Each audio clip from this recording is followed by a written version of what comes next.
Welcome back, everyone. Appreciate y'all being here today. It's going to be a good video for us. We're doing Geography Now France, and I love the Geography Now channel. I love their videos. I think they're funny, but they teach you a lot of things, but they don't go overboard and just dump 8 hours worth of information on you. They do a good job summarizing it, so I love it. Ooh, I gotta see subtitles on here. We gotta take those off because I don't need, well, maybe I should put him on because he might try to speak French and I can't speak French. Anyway, let's get into it. It's almost 17 minutes long, so let's get into it. Geography Now, France. Oh. Comme certains d'entre vous le savent, en 8e des mois est français. J'ai donc en quelque sorte une obligation de honorer mon héritage. I guess he put the subtitles on there for us. It's time to learn geography now! Hey everyone, I'm your host Barbie.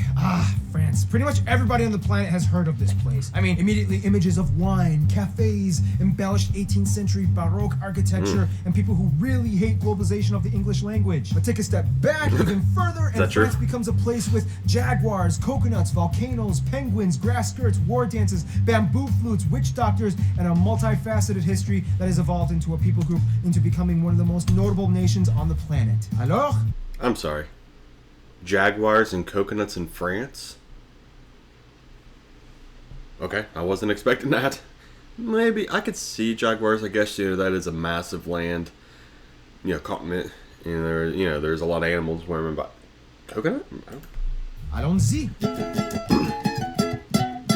The first thing you need to know about France is that it's not just European, but a transcontinental country that spans across 12 time zones, more than any other country in the world. Mais comment est-ce que possible? Makes more sense. Laissez-moi expliquer, gros garçon. France is kind of divided into two main... You guys will have to excuse me. I wasn't thinking about any occupied islands they may the European metropolitan France, where about 95% of the population lives, and the overseas French regions, departments, and territories, otherwise known as the Département et Territoire d'Outre-mer, or DOM-TOM. Before we tell you what they are, let's explain the difference between them. Regions have exactly the same legal status as mainland France and the same civil, penal code, and administrative social tax laws. However, they can be slightly adapted to suit the region's particular needs. In collectivities, the autonomy rises and they are empowered to make their own laws, except in certain areas like defense, currency, trade, and diplomacy. The overseas regions are Guadeloupe and Martinique in the Caribbean, French Guiana in South America, which by the way has the Kourou Space Center, disputably the best in the world because it adds an extra gravitational slingshot effect because it's so close to the equator of the Earth, and Reunion and Mayotte off the coast of East Africa.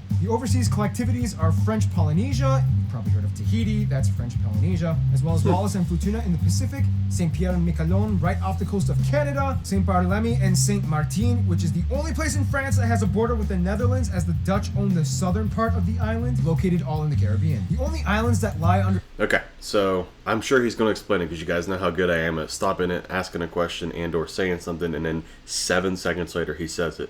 But so, from what I understand, the rules are, it's basically the same as mainland France, but they also try to respect the cultures that were already on like little islands and territories. So they allow them to have their own rules, but you still got to follow like the currency, diplomacy, stuff like that. Correct me if I'm wrong. That's my guess.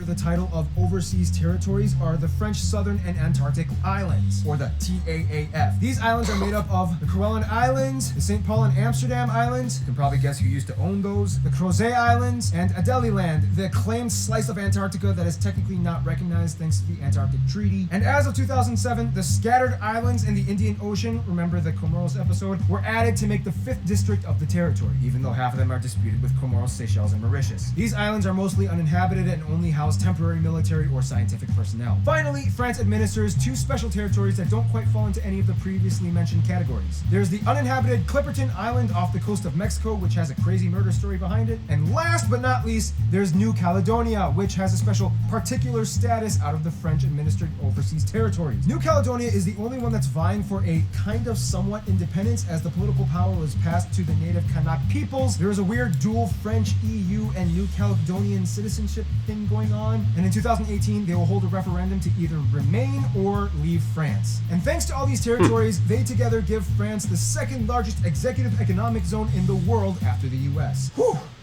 Okay, now let's go back to metropolitan Europe, France. The country is located in Western Europe, bordered by 8 other nation states. Don't forget little Andorra and Monaco, along the coast by the English Channel and the Bay of Biscay in the north and west, as well as the Mediterranean Sea to the south. Mainland France is sometimes referred to as the hexagon, since if you tilt your head a little bit, it kind of looks like it has 6 sides. Quite frankly, I was always under the impression that it kind of looked like a teapot with feet. Mainland France is also divided into 13 regions, including Corsica Island, 18 altogether if you include the overseas regions, with the capital, largest city, as well as the main cultural and commercial center, Paris. We could talk on and on about Paris, what with the unbelievably designed metropolitan layout, the rich, vibrant atmosphere, the juxtaposition of classically adorned historical sites along neo-contemporary architecture, the food, the shops, and of course, au soleil, sous la pluie, à midi ou à minuit, il y a tout ce que vous voulez aux Champs-Élysées. But that in itself would take too long, and we gotta get through 3 more segments. The busiest airports are the 2 Paris twins, Charles de Gaulle and Orly International, as well as Nice, Côte d'Azur, and the second and third largest cities, Lyon, Saint-Exupéry, and Marseille, Provence International. At around 643,000 square kilometers, France is the largest country in the EU.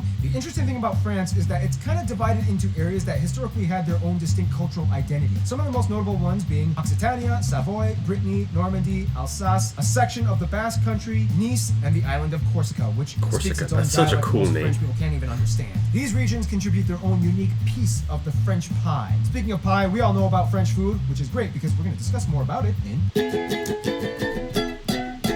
If you look at France's physical makeup, you start to kind of understand why food plays such a huge role in their culture. Everything just kind of works out perfectly for them. For metropolitan France, big, rich, nourishing rivers and their tributaries like the Garonne, Dordogne, Loire, Seine, Meuse, and Rhône entangle the entire country north to south, east to west, allowing an abundance of irrigated crop fields to exist in nearly every corner of the country. Now add on top of that the fact that the country does not have any major fault lines. They enjoy a nice oceanic European climate, and they don't suffer regularly from any major natural catastrophes. Most of the country is made up of arable flat plains or small rolling green hills that are just begging for cultivation, and voila, you have an agricultural gold mine. In fact, out of every country in the EU, France reportedly has the highest quality of soil performance and resilience, and only a few spots like in the Caucasus region and parts of Eastern Europe and Southern Russia rank higher. So there you go, food haven. In the south, you reach the mountainous regions of France, including the Pyrenees along the border with Spain, the Massif Central Plateaus, one of the most geologically studied places in Europe due to this strange formation, the Alps all along the borders with Italy and Switzerland. By the way, Switzerland was all like, yeah, I'm not gonna share Lake Leman, it's mine! And that's how Geneva was born. The highest point in France, let alone all of the EU, is Mont Blanc, found in the French Alps along the border with Italy, only second in height to the Caucasus Mountains in all of Europe. If you consider the Caucasus region a part of Europe, some people don't, but that's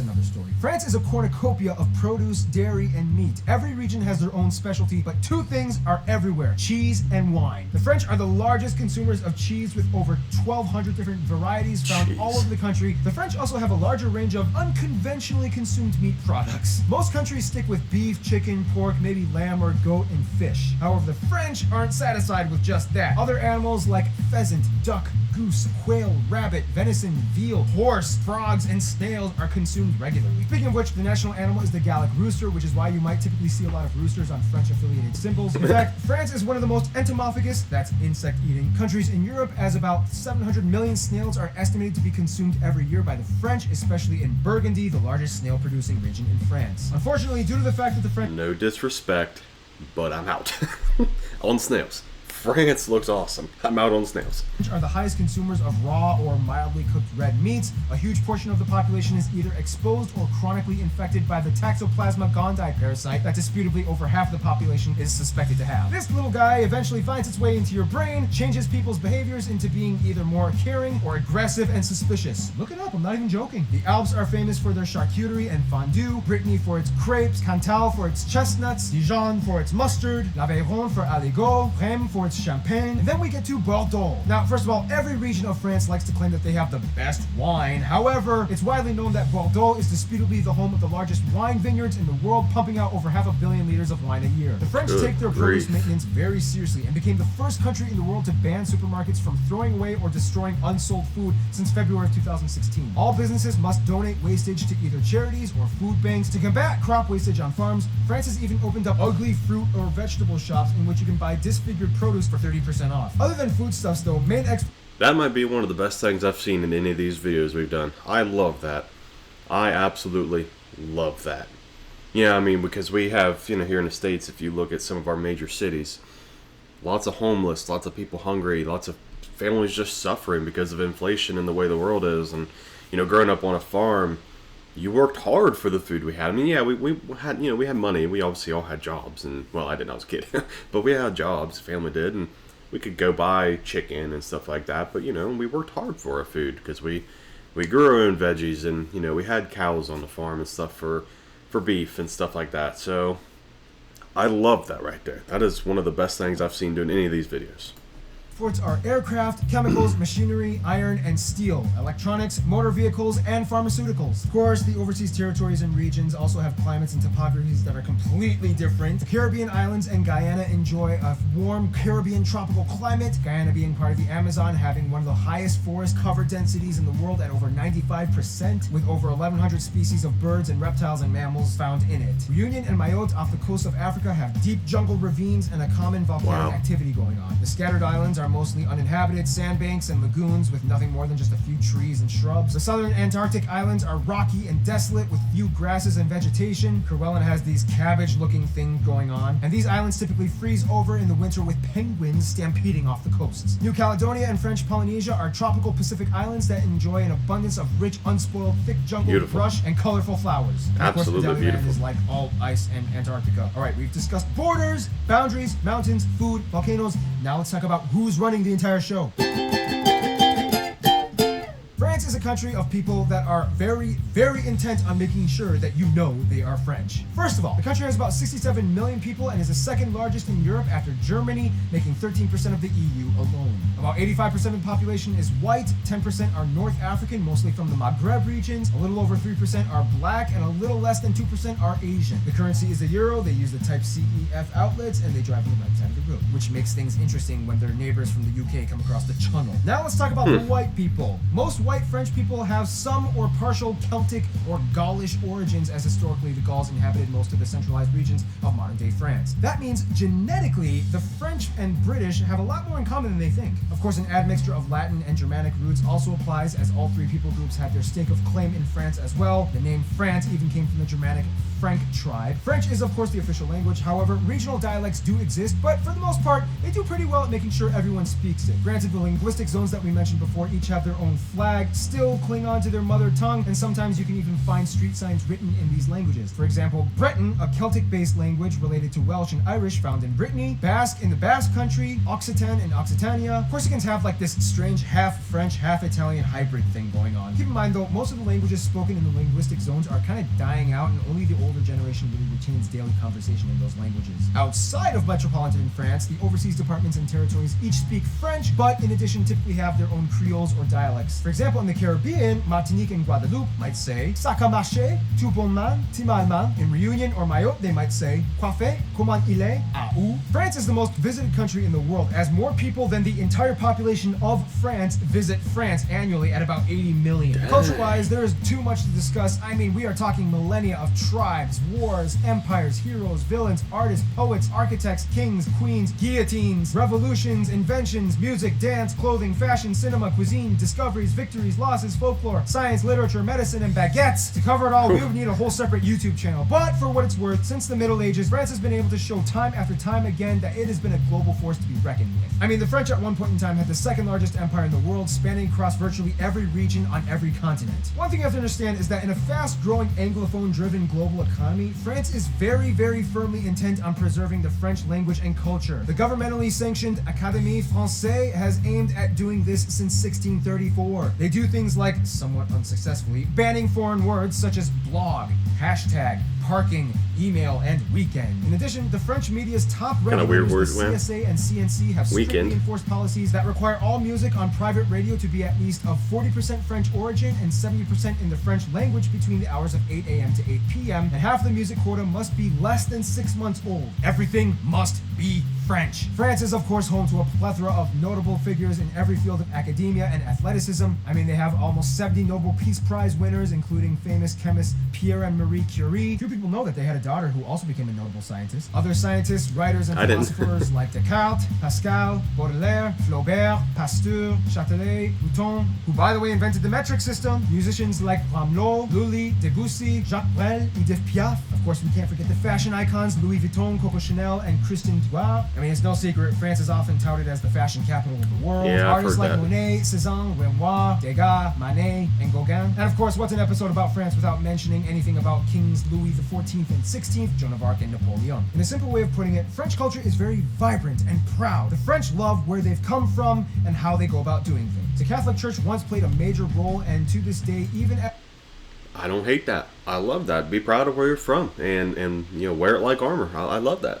as a secular state with dwindling church attendees, many French people still, in the very least, identify nominally as Catholic, mostly for a cultural thing. It's just their history and they don't want to toss it away. They also love taking breaks and getting their sleep. On average, the French get about 8.83 hours of sleep every day, more than any other country in the developed world. And they also have some of the shortest work weeks with only about 6 to 7 hours on average a day. And that's enough for them. It's not uncommon to see people taking time off in the middle of the day, early evening, just to relax and take a nap. They even have a word for it, l'heure de l'apéro, which literally translates to the hour of the aperitif. People can also claim state pension at age 62, making it one of the lowest retirement ages in the world. And of course, the sport French people rank highest in the world, going on strike. I mean, the last thing you want to do is interrupt a Frenchman's nap during a 6-hour shift with corporate policy changes. Yep, the world can be a cruel, cruel place. Let's see how France survives in the jungle.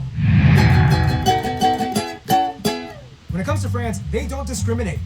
They hate everyone equally. No, but seriously, France has their eyes on a few people, and when they see what they like, they cling on and make you a treasure. First of all, Francophone nations and Latin-based former Roman legacy nations generally get the high seats, especially their neighbors like Switzerland, Luxembourg, Italy, and Spain. Quebec, Canada is to France kind of like what the USA is to the UK. They adore each other, they love each other's accents, but they love making fun of each other even more, even though they are really close. Algeria, Morocco, and Tunisia are the closest African nations as they make up the largest African immigrant demographics, followed by sub-Saharan African countries like Cameroon and Côte d'Ivoire, or Ivory Coast. For France, Japan is seen as like the epitome of exoticism. Similar to themselves, the Japanese have a rich culture of noble tradition, things like castles, attire, and food. Likewise, Japan sort of shares the same mutual fascination and see France as like its European I've heard alternate Japan universe twin. is like There's the no two biggest countries that like to poke fun admirer of and borderline harass of each France. other with the French as the UK and the USA. As historical rivals with the UK, I mean, they did have a 100-year war with them, and the USA busting their chops about World War II all the time. All sides like to satirize each other in cartoons and media all the time. Nonetheless, they are actually really close. The UK and France have been crossing borders and intermarrying for centuries. Commerce and student exchanges are high, and the US was helped by the French during the Revolutionary War, and they even gave the Statue of Liberty as a present. So fellow Americans, thank France for Lady Liberty, okay? A lot of people don't know that. France's That's what's best sad. A friends, lot of though, would Americans probably don't know be that. Germany and Belgium. It's kind of funny because historically, the only country that was consistently an opponent of France was Germany. Ever since the split of Charlemagne's empire in 3, most of Europe's history was driven by the overarching rivalry between variations of France and all variations of Germany, including the Holy Roman Empire, the Teutonic Order, Prussia, and of course, the Third Reich. But the plot twist was the creation of the EU. Following Robert Schumann's speech that states explicitly that for Europe to even hope to work, the millennia-old rivalry between France and Germany has to be resolved for good. Ever since 1950, France and Germany have taken a lot of political inspiration off of each other. Heads of states have visited each other on numerous occasions, and both countries have been the biggest advocates for the survival of the Union. And Belgium is like their little brother that moved out and got a Dutch-speaking roommate and visits France every so often to raid their fridge and do their laundry. In conclusion, les Français sont connus pour être intrépides, turbulents, mais qui gardent quand même un certain charme. Ils ont parfois l'air désinvolts, mais bon, essayez de vivre dans un pays envahi 24 heures sur 24, 7 jours sur 7, par des hordes de terroristes qui piétinent vos jardins, massacrent votre gastronomie et vous demandez de vous plaire au moindre de leurs désirs sans même vous dire un petit merci. Oh, France, faut le comprendre. Stay tuned. France's rich former little colony, Gabon, is coming up next. That's actually a good way to put it. You know, for one, I didn't realize they're the most visited country in the world. That kind of surprises me. And the reason I say that is because you would think that I don't know, you would think that it would be like China, because China is so old and so huge that you can go a lot of places. But France, I mean, watching this video, man, I'm impressed. France seems like an amazing country, honestly. I mean, you know, I still can't get over the food, the banning, throwing away food and donating. I love that. I love that. And that might just come from, like I said, growing up on a farm and just knowing how hard it is to get food. You know what I mean? So, or not to get food, how hard it is to work for the food that you get. So I love that, and you know, France is really interesting. I'm really glad that I decided to do this video because I thoroughly enjoyed that. So hopefully you guys did as well. What was your favorite part about France, or what did you learn that kind of shocked you? Because like I said, for me, it was the food, but you know, I also like that he pointed out that, you know, while everybody likes to knock on each other, we're all friends here, and I like that they made up with Germany, and just it's cool. I like it. And it was a good video. So thank you all so much for being here. Hopefully you guys liked the video. If you did, consider liking the actual video, sharing it with all your friends, and subscribing to the channel. It's free for you. Helps me out tremendously. Other than that, thank you all so much, and we'll see you on the next one. Bye, guys.